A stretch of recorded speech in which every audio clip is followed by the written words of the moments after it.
In what could have been their last game, Jaden Zachary and Quentin Post said, no way. They went out there and they took care of business as the Eagles pummeled Miami in the first round of the ACC tournament. You are Locked On Boston College, your daily podcast on the Boston College Eagles, part of the Locked On Podcast Network, your team every day.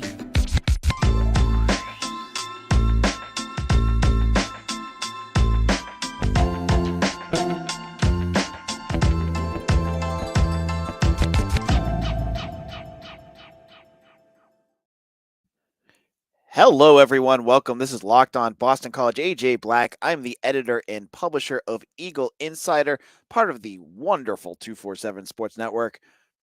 What a day for BC basketball. With the season on the line, BC goes into that Tuesday in the ACC tournament, the place that they've lived for the better part of a decade. And the season could have ended tonight. You know, they lose, it's over. They've got to start piling some wins together to make the NIT. And on the other side was Miami. The Hurricanes, who BC has beaten twice, including once about a week ago. Could BC do it 3 times in a row against an athletic Miami team, but a team that clearly, let's just call a spade, is quit on the season? Well, BC took care of business in a way that I didn't expect, because their 2 seniors, Jaden Zachary and Quentin Post, played the game of the year for them, as the 2 of them combined for 46 points, with Quentin Post with 30 points, including 3 for 6 from three-point range and 13 rebounds. Jaden Zachary had 16 points on 3 assists and 4 rebounds. This is the kind of performance that can get you energized for the ACC tournament. Folks, this was Boston College all over this game. Miami, they brought it back in within 10 at one point, but BC at halftime was up 15, and they did it on a play that, as Beacon Street Ball said on Twitter, was one of the best drawn plays that we've seen out of Earl Grant all year. It was a beautiful play that, to Jaden Zachary, with the time cutting down, found him wide open, and he hits a 3-pointer to make it up to 15 points. That was it right there. You could feel the air deflate out of the Hurricanes. You know, it came out of their life wallet as they faded off into the distance. BC shot 40% from 3-point range, hitting 8 3-pointers in that first half. You had 4 players in double digits, Devin McLaughlin with 10 and Claudel Harris with 12, excuse me. This is the kind of game that you needed, because you have to play now. It gets tougher, right? Miami was a joke, which is crazy because they were a Final Four team last year, and they went from a Final Four team to, minus Louisville, the worst team in the ACC in 1 year. When you're the Hurricanes, you don't expect that to happen. Well, they did. BC took advantage of him. So good job by Earl Grant. Scoring 81 points. The magic number all year for BC has been 80 points, right? Like, for a while there, if they scored 80 points, they win almost every game. This was a good one. It felt good. This is win number 18 for the Eagles. Not enough to get to the NIT yet, though. But I want to shout out to the players for this game, because, it's when in a season where your expectations was that bare minimum the NIT, and you're now on the outside looking in, it could have been so easy to mail it in this season, at the end of the season, to not put in your full effort. But the drive and motivation from Quentin Post and Jaden Zachary was cool to see. Even if they don't get to the NIT, to see them do that at this big stage was cool. To see them, Quentin Post was busting his butt out there tonight. This was possibly his best game of the season, scoring 30 points against a Miami team. in the ACC tournament, that is good stuff right there for post. Zachary, I don't want to sleep on him either. And the fact that you played a game in the first round that you got Abataya in there, and we get to talk about Abataya, played a couple minutes.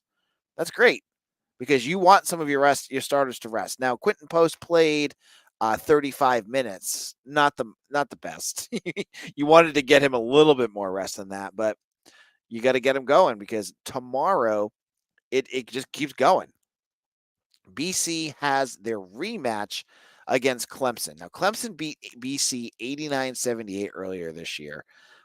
This game, the first time they played, I believe they didn't have Quentin Post. Yeah, they didn't have Quentin Post.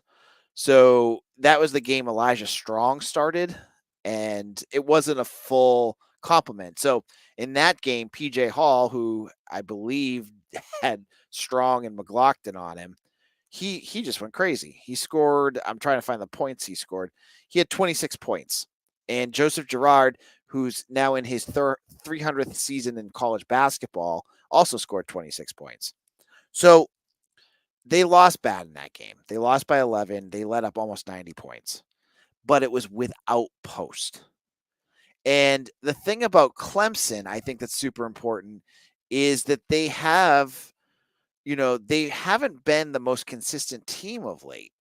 They lost to Wake Forest, they lost to Notre Dame, they lost to Clemson all in the last they are Clemson.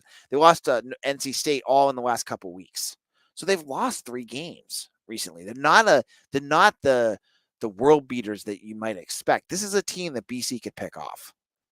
But there's 2 things that BC has to do. They have to come out hot like they did tonight. You need Quentin Post and Jaden Zachary to continue to play like their butts on fire. That is the kind of play that they need. You also need to be able to play defense. Holding Miami to 65 points is great. That's a great start. I thought they played pretty well on defense. They held Miami to 24% from 3-point range and 38% from the floor. That's fine. That's okay. But Clemson is a very different animal. As Joseph Girard, I'm so tired of seeing him play against BC. From his time at Syracuse, now he's with Clemson. If BC struggles with their, closing out or rotating, if they're doing a lot of man coverage, and that happens again, they're gonna lose.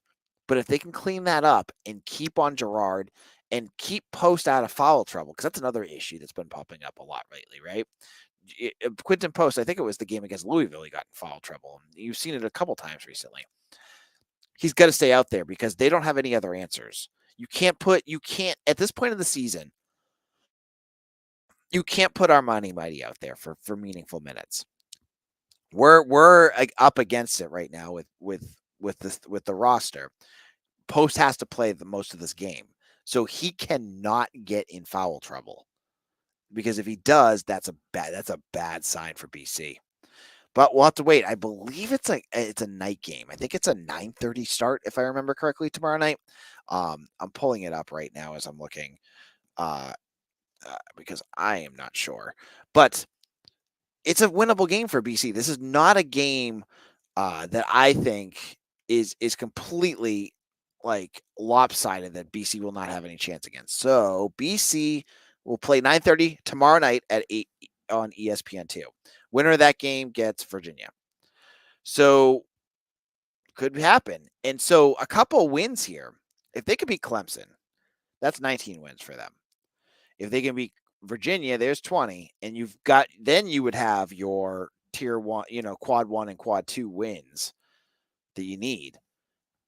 These are going to be some interesting games for BC. Can they do it, or is this, looking too far ahead? In a moment, we're going to go back to football because Bill O'Brien is on fire on the recruiting trail as he landed a second commitment.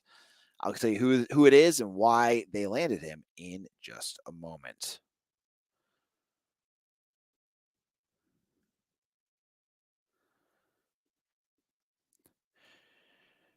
Passion, drive, and patience. What brings home the winning trophy is also what keeps your ride or die alive.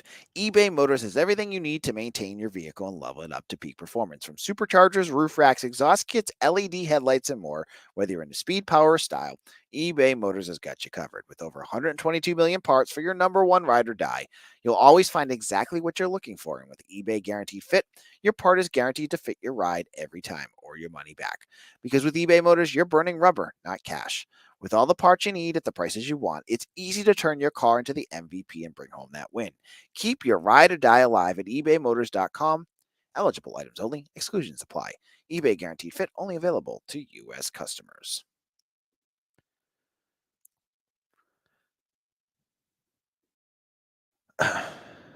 This is Locked On Boston College, AJ Black. So we're just talking a little basketball here. But now let's get into the world of college football recruiting. Things are heating up for Bill O'Brien. Over the past 2 weeks, BC has landed 2 commitments. And on Tuesday night, Boston College landed their 3rd. Now, if you follow me on Twitter, shout out AJ Black 247, you might see me post a Wire GIF. If you know The Wire, the show The Wire that was on HBO, this is my little code to folks that BC has landed a commitment. You would have seen this one pop up, and I forget who I used, about a week ago. And it took about a week for this young man to announce his commitment. Now, the first 2 commitments Boston College landed, Chris Griffin Collins and Marcelino Antonoulis, were both local kids. Those were fun. Those are fun gets in itself because you're landing local commitments. Today, Boston College landed Nedrick Boldin. Hodley. Sorry, I had to make a Ned Flanders joke there. From Palm Beach, Central Florida, a 5'11" wide receiver. So how did they land him? He hasn't been on campus yet, so that's interesting. But he had a connection to the previous staff that's still on the current staff, and that is Darrell Wyatt. Darrell Wyatt is now the assistant head coach, but he's also the wide receivers coach, and he had a good connection with Boldin, who was very high on BC. Now, this is a kid that had offers from a lot of programs. Like many of the kids, the first 2 kids that you saw, one's a 26, the kid from Catholic Memorial, who didn't have a ton of offers yet because he just hasn't blown up yet. And then Griffin Collins only had one from Syracuse with some interest from Rutgers. Nedrick Boldin has offers from Arkansas, Mississippi State, Pitt, Indiana, Maryland, and a group of 5 Power 5 schools. His tape is fun to watch. If you get a chance to check out his tape, go watch it. His stats don't really blow up, but he's got some speed. And I think BC's done pretty well with wide receivers from Florida. Zay Flowers is who I'm referencing, if you didn't know. He's going to be taking an official visit in June. He had announced that earlier, and he had said this was the only school he was going to official to. So I put a crystal ball in before that even happened because I was like, if that's all he's looking at, he's coming to BC. So this again showcases one thing to me. Darrell Wyatt. The other 2 were I thought were Bill O'Brien's emphasis on local commitments, and that's the reasons why they committed. Darrell Wyatt is the new ace on BC's recruiting staff. He had a bunch of guys last year that were 4-star recruits. You remember there was DeAndre Henry and Josiah Martin, both wide receivers that from Texas that ended up decommitting. No fault of his own. He got them in the door for BC. Wyatt is going to be that connection that gets you from Zay Flowers to your next big wide receiver. He brought in Ryan O'Keefe last year before he got hurt. He brought in Thomas Castellanos. He brought in Jordan McDonald, the running back from UCF this year. Darrell Wyatt is an exciting guy. Now, getting to know him, he's the quietest guy on staff. The last staff, when I was talking to someone there, they were like, he kind of does his own thing. But whatever he's doing is the good thing. He's getting more attention on the recruiting trail than many of the other coaches at this point. He is, he got a raise and he deserves it. The wide receivers are a good group. and he's bringing in a ton of talent. I mean, look at what they have this year. You look at that wide receiver room that he has helped to put together. Jerron Bradley could be your wide receiver number one. Lewis Bond is still here. Lewis Bond could have transferred, but he's not. So I kind of consider that to his benefit and some of the other staff members. They have Jaden McGowan that he helped bring in. They have Jaden Skeet that he helped bring in. You know, there's a bunch of other new guys that are coming in too, along with like Reed Harris and Montreal Wade that we haven't seen yet. You know, he's done a nice job. I think you look at the rest of the staff and you may not know who they are yet. But Darryl Wyatt is the cornerstone of recruiting for this class. And grabbing a guy like Nedrick Boldin showcases that, because he's a 86, he's a 3-star wide receiver, but he's from Florida. He's an athlete. He's fast. He's a track star. A lot to get excited about this one. This is a big one.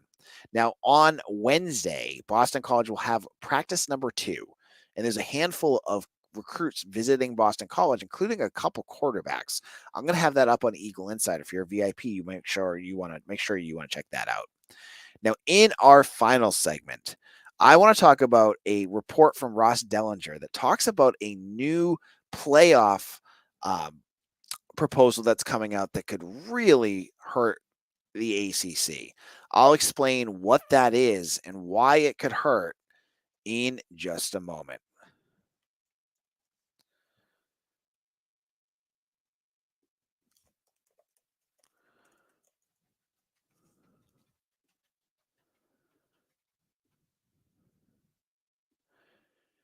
College football is over and NBA is in full swing, but you know what else is going on? It's time for tournament time, and FanDuel has got you covered. Say goodbye to your busted brackets, because FanDuel lets you bet on every game in the tournament. Whether you're betting on a big upset or a 1 seed, it's time to go dancing on America's #1 sportsbook. Talked about the ACC tournament earlier today, and in Massachusetts you can't bet on BC, but I heard outside of the state that Miami was a 1.5 favorite. And a Virginia Tech friend of mine said that was the easiest bet for BC that I've ever made. And you can make those bets too, especially if you're out of state. That's $200 to use on point spreads, money lines. You can even pick who's going to win it all. You just need to visit FanDuel.com/lockedon and bet on college hoops until they cut down the nets. That's FanDuel.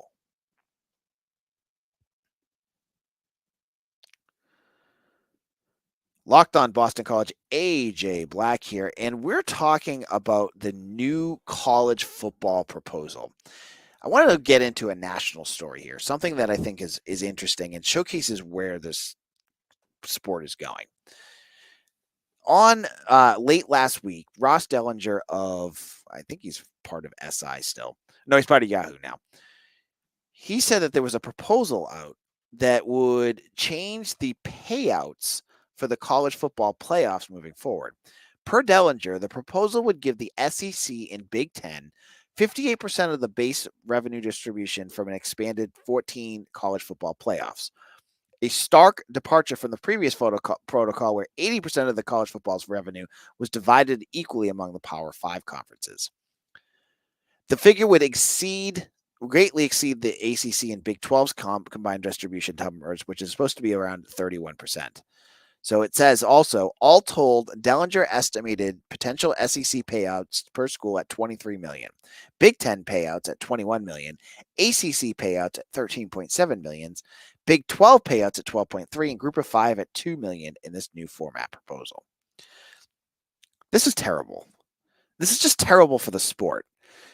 All this tribalism, and I get it, it's business, and don't go and defend whatever, these multi-million-dollar colleges. They don't need defenders here. This is bad for college football.